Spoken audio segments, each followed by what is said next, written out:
that I told you I didn't want anything. However, I really felt this man deserved to be honored. He was such a kind and caring soul, always trying to help wherever and whoever he could. And it was evident in his commitment to all of his service organizations that he belonged to. He was a wonderful husband, father, grandfather, son, brother, uncle, and friend. His love of cars brought friendships that have lasted for years. Jim was loved by so many, but unfortunately, I couldn't invite everyone. When he received his diagnosis, his first thought was, I want to be around to meet Ivy. He did get that opportunity, and he even got to hold her. Eric and Stephanie made sure that on the way home from the hospital, we were the first stop. Unfortunately, he did not get to enjoy our new home. I think he would have enjoyed living here. I know I do. So let's all enjoy honoring Jim with things you might remember from the past. I'm going to ask Tom to come up and say a prayer, and then I'm going to ask Eric to come up and say a few words, and then anyone who wishes then to get up and speak or read can do so. Okay? Thank you.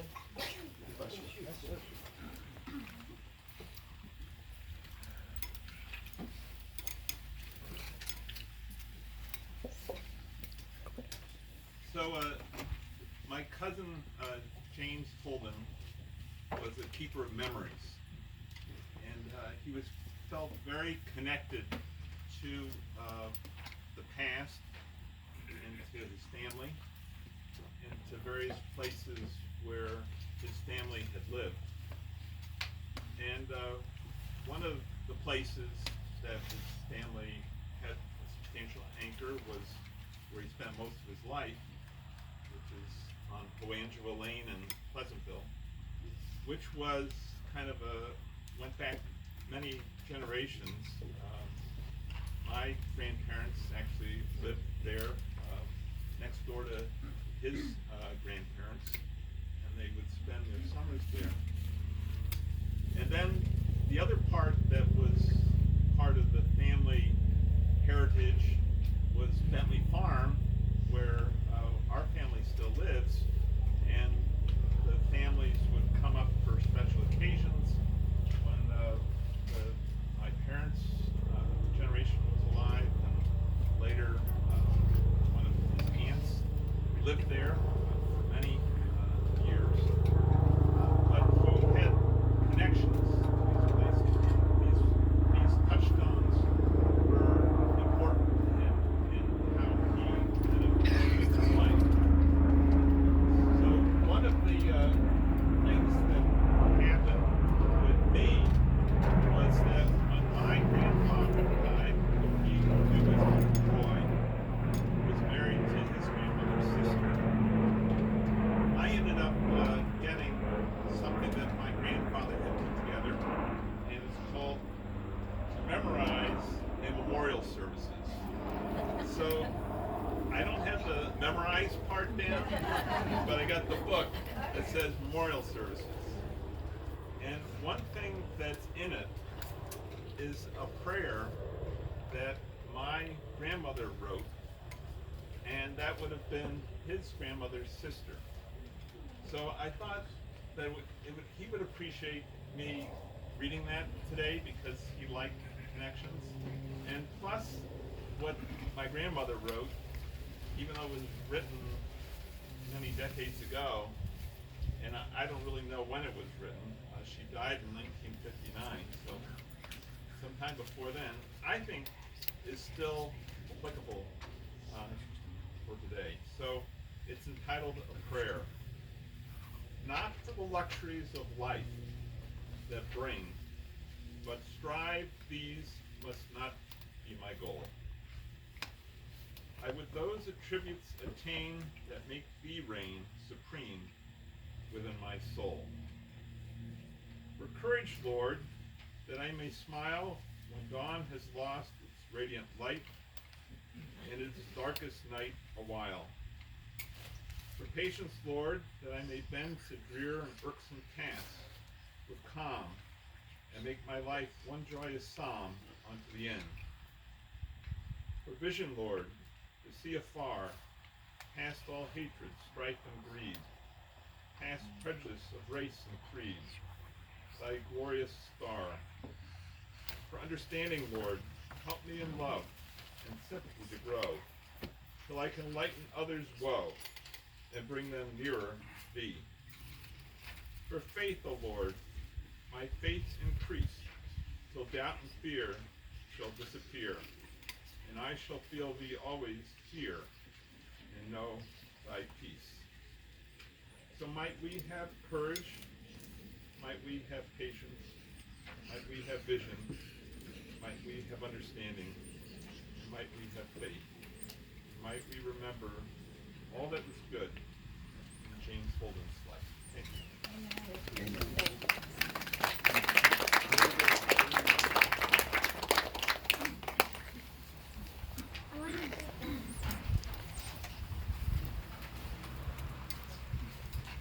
I'm not a good reader, I'm just letting you know now. I think everyone knows here, but my name is Eric. We would like to thank everybody for coming and celebrating Dad's life with us today. Everyone here has been a lot to Dad. He touched many lives in different ways. Whether it be in the law firm, one way, on the many boards, organizations, and parts of his friends and family. He always was helping and taking care of other people. He was known for his dedication. He always saw things through to the end, and an inspiration to everyone he met. As most of you know, we came into the picture later on in Dad's life. From the moment he stepped into our lives, he accepted us for the ridiculous people that we are. Dad was quieter, more soft-spoken, and we are known to be a loud and obnoxious group. But none of that mattered. He accepted us for who we were. He always wanted to spend time with Sean and I, whether it was sitting around talking, going to races, or camping at the racetrack. We were very excited to hear that Mom and Dad were getting married. There are so few life-changing events that happen to us that have positive impacts the way that Dad made to our lives.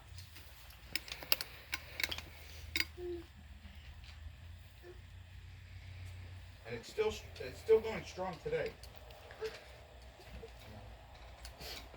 Ever since I was young, I told my mother I wanted to change my last name. I talked about making my grandfather's last name Mastro Giovanni because he impacted my life so much. So when I announced to her, I talked to my mom and asked her how Dad would feel if I asked. I'm sorry.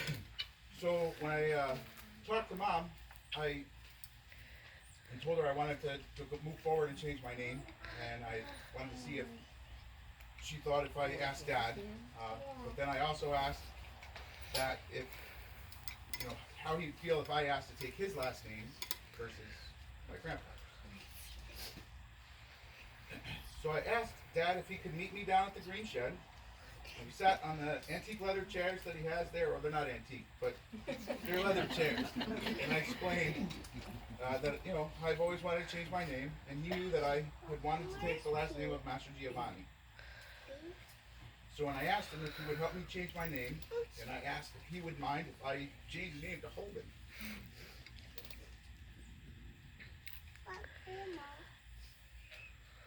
So I asked him if I could change my name to Holden because of the impact that he had on my life. And I couldn't think of a better way to honor him. Everyone knows that Dad doesn't like to get emotional, but this time it got the best of him. And when I explained why and the reasons behind, we had a happy cry together. But Dad, in true fashion, did something even more special than just letting Sean and I take his last name. He formally adopted us. And I still have to tell you that. We've made amazing family memories since Sean and I, amazing family memories. And Sean and I are grateful for all the years that we had with him and wish we had many more. I remember how happy he was when I told him that he was going to be called Papa. And not only once, but 3 times. He loved his grandkids, and they loved him. Especially when they weren't running around the house. He didn't like so much. But Dad is one of the greatest men I ever met in my life. And I hope that someday I can be half as amazing as he was. He will be missed every day.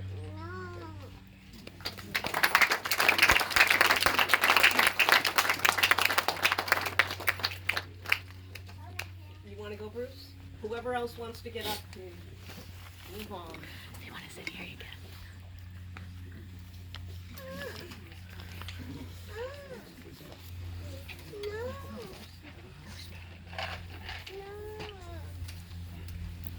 As my brother was known to say, may he rest in peace, before doing a presentation, unaccustomed as I am at public speaking, I'm prepared to do so.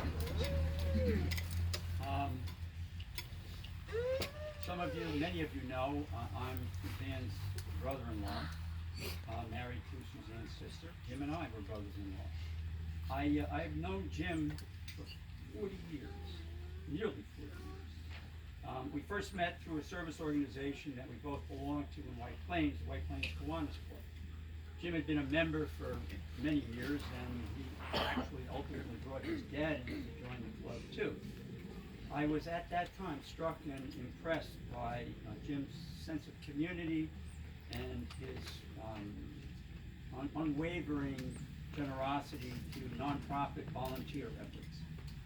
At various times he served as our White Plains Kiwanis Club president, the lieutenant governor of the wider Westchester County division of the Kiwanis organization. He was a member of the Masonic Lodge in White Plains, and he served on the boards of directors of Hackley School, his alma mater, Bethel Methodist Nursing Home, Camp Sloan YMCA, and even served as chairman of the board of several of those organizations. There's a long-running daytime television soap opera called Days of Our Lives. As you'll find out, my long relationship with Jim could easily be entitled Days of Our Wives.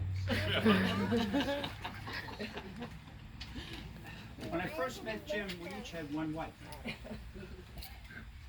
I was, and still am, married to Suzanne's sister, Janet, who unfortunately couldn't be here today. Jim at the time was married to Tracy. I met Tracy and was very fond of her. Over the ensuing years, I acquired 2 more wives. Suzanne divorced her first husband and became a single mom, raising her 2 boys on her own. Her mom, my mother-in-law, became widowed at the age of 77 when my father-in-law died suddenly in 1998. As you might expect, a single mom of 2 boys, Suzanne needed help with things. You know, the honey-do list? Well, her mom, at age 77, from time to time, needed help with things also. Another honey-do list. Jim and I would often joke about my 3 wives. Janet, number 1, Suzanne, number 2, and Emma, number 3. Well, Jim's wife became sick, and after suffering a long illness, sadly, she passed away. At that point, Jim had no wife, and I had 3. Over the years, through various events sponsored by the Kiwanis Club that I mentioned, Jim became acquainted with Suzanne. I would drag her to an event if my wife wasn't able to make it. Sometime after Tracy's passing, one day Suzanne came to me and she said, "You know, that Jim Holden seems like such a nice fellow."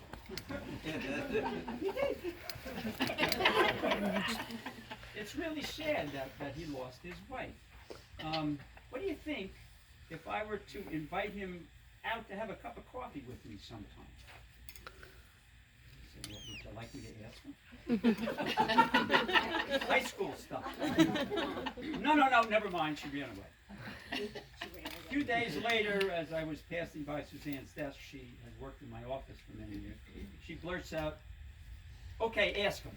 It took me a couple of minutes to process what she was talking about. A week later, I did. I asked Jim. I said, "Jim, wife number 2 has expressed an interest in getting to know you a little better. She's wondering if she were to invite you out for a cup of coffee. What would be your reaction?" He pondered quietly, as you probably, those who know him, understand, for quite a while. And then he sighed and said, "Sure, after all, life is a journey." As it turned out, he actually invited Suzanne out. And the rest is history. They married in 2009, and I was back down to 2 wives. What made this particularly special is that Suzanne, who was typically shy and self-conscious through most of her life, and she had put her social life aside as she was raising 2 boys basically on her own, and attending to the responsibilities of supporting them and the boys. Here she saw something in Jim that struck her and that emboldened her to consider approaching him.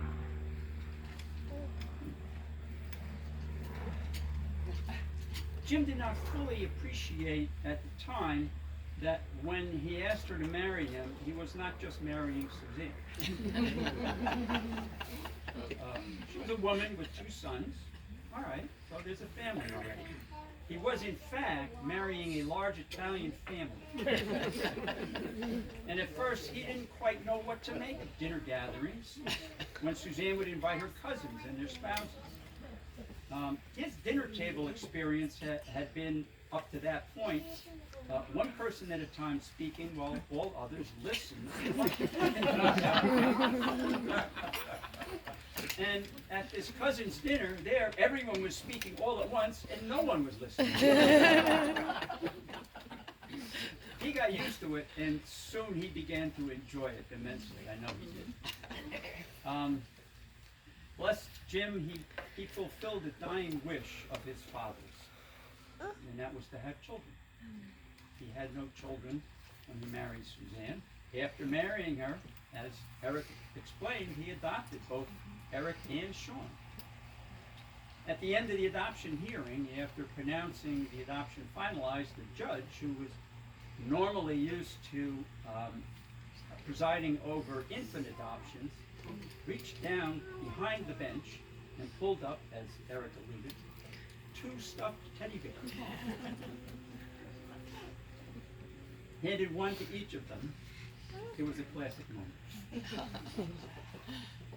Jim quickly became the loving father that Eric and Sean needed, but had never known to that point. He worked side by side with them on household kitchen renovation projects, taught them about classic cars, helped them each buy their first homes, and he was there to give guidance and advice. Their lives are forever changed for the better, I am sure, as a result of Jim being in their lives, as Eric has already said. As Suzanne's mom grew weaker with age and couldn't live on her own anymore, Jim invited her to come live with Suzanne and Jim in Pleasantville. They moved her into a private suite on the first floor of their house in Pleasantville. They shared many dinners together, during which Emma was known to occasionally raise her fist to Jim at 80, whatever it was, in a mocking way when Jim would throw out some wisecrack at her. Emma was tough. Jim then had 2 wives. I was back down to 1. Sadly, Mom died in 2018, and then Jim was down to 1.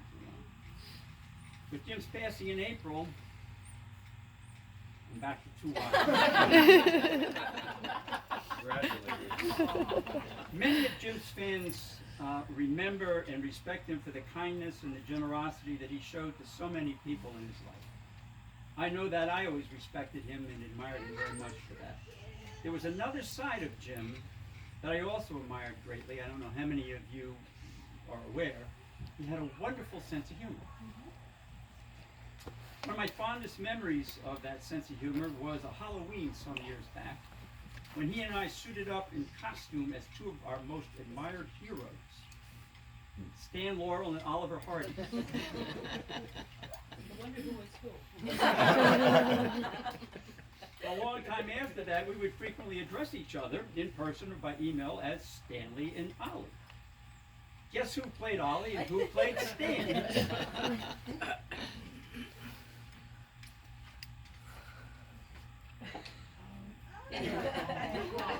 Bruce. I'm going to challenge you all to decide which one is the real Stanley and Ollie. Any takers? Bruce, go like this. Bruce. Bruce, bring it around. Bring up the full Show scene. us the pictures. There you go. Perfect. Perfect.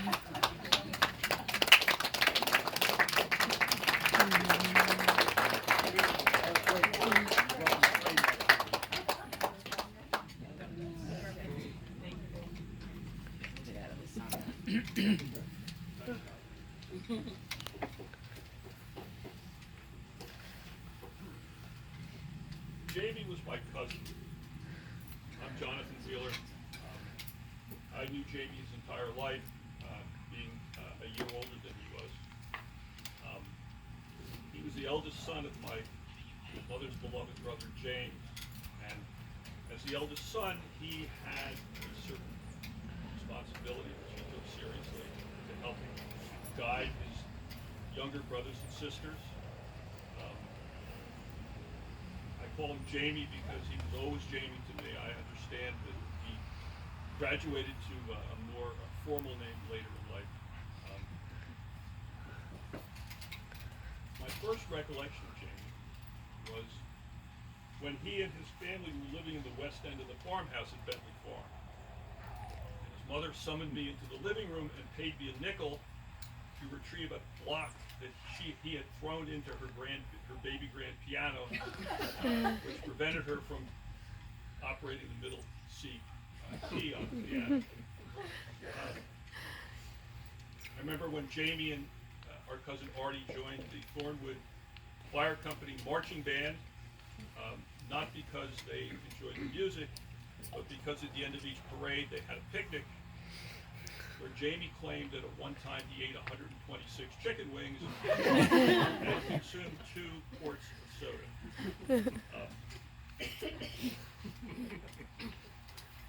He resembled his parents.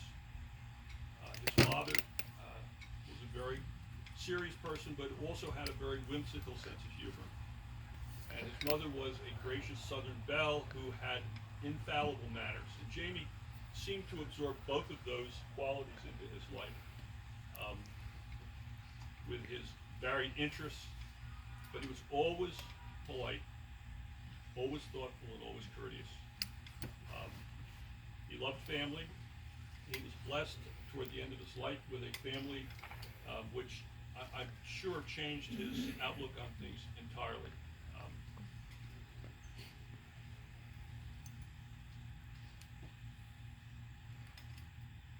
He had a wonderful sense of humor. His father, who was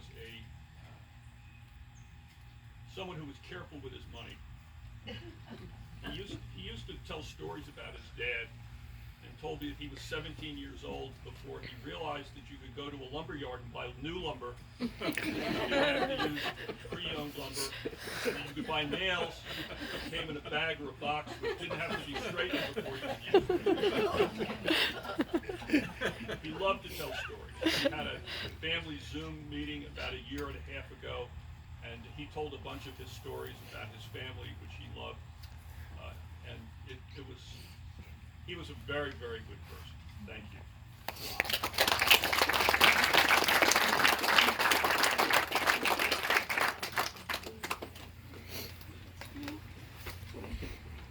You'd probably stay there.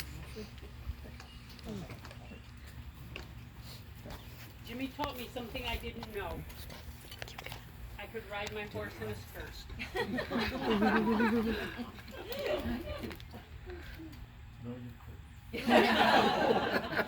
Throw me up on my horse at a horse show. And there you go. I never would have known otherwise. The skirt was never the same.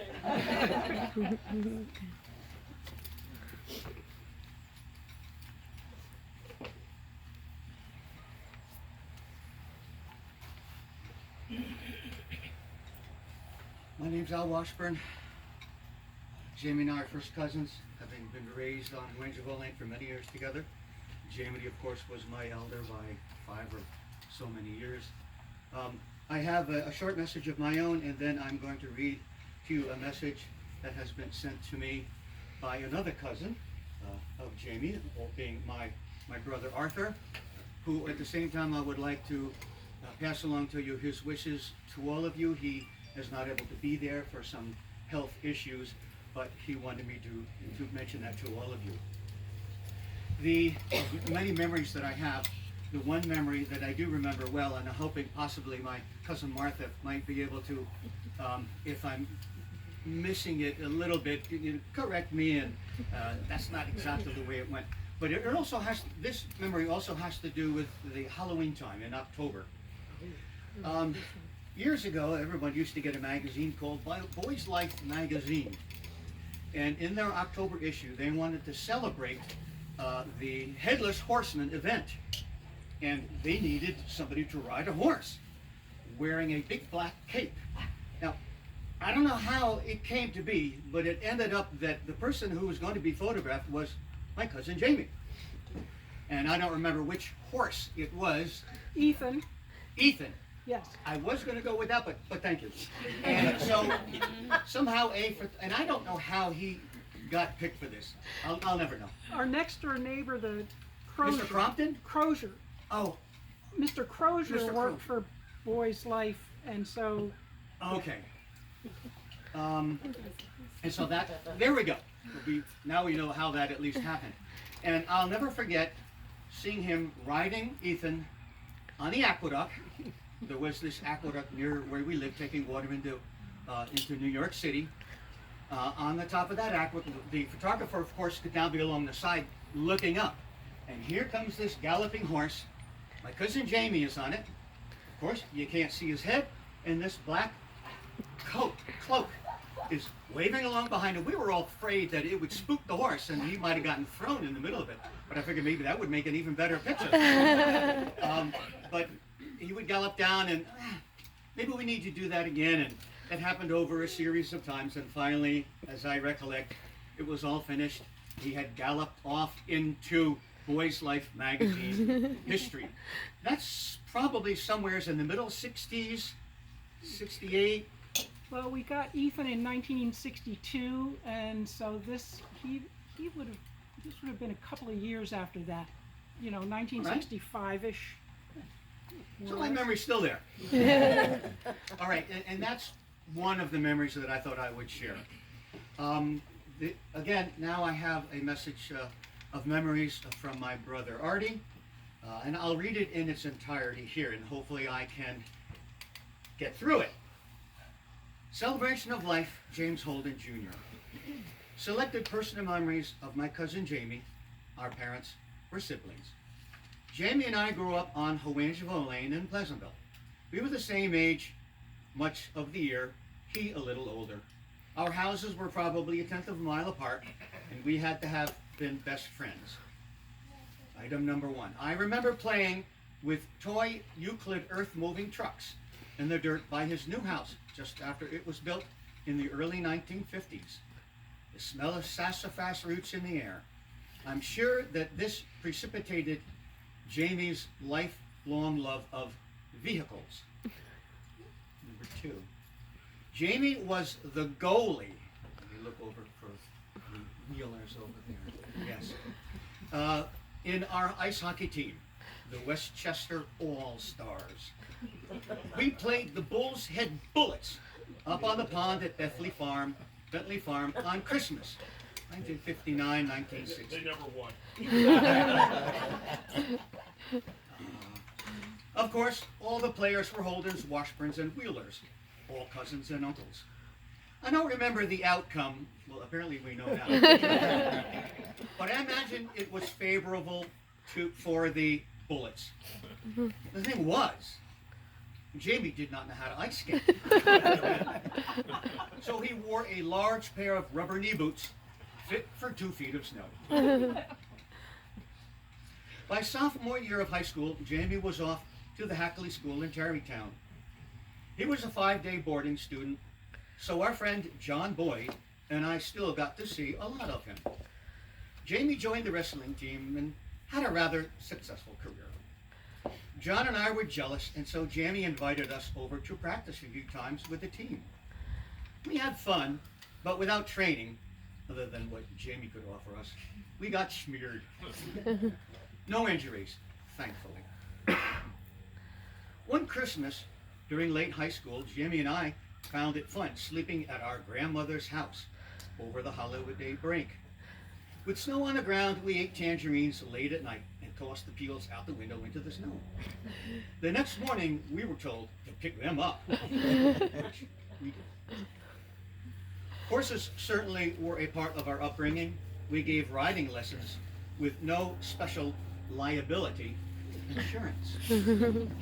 And he doesn't have it written here, but I'm just going to throw it out there. One of the persons who he gave riding lessons to was the daughter of Sidney Portier. There are many more, but among the very best was singing Michigan on the 4th of July, carrying on the tradition of Uncle Jim and Uncle Steve. They were a hard act to follow, but we did our best.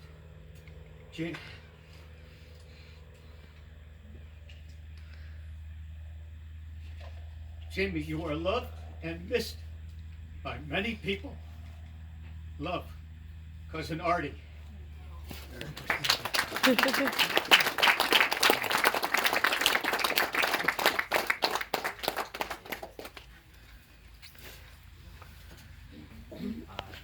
name's Steve Fawcett, and I've known James for over 40 years.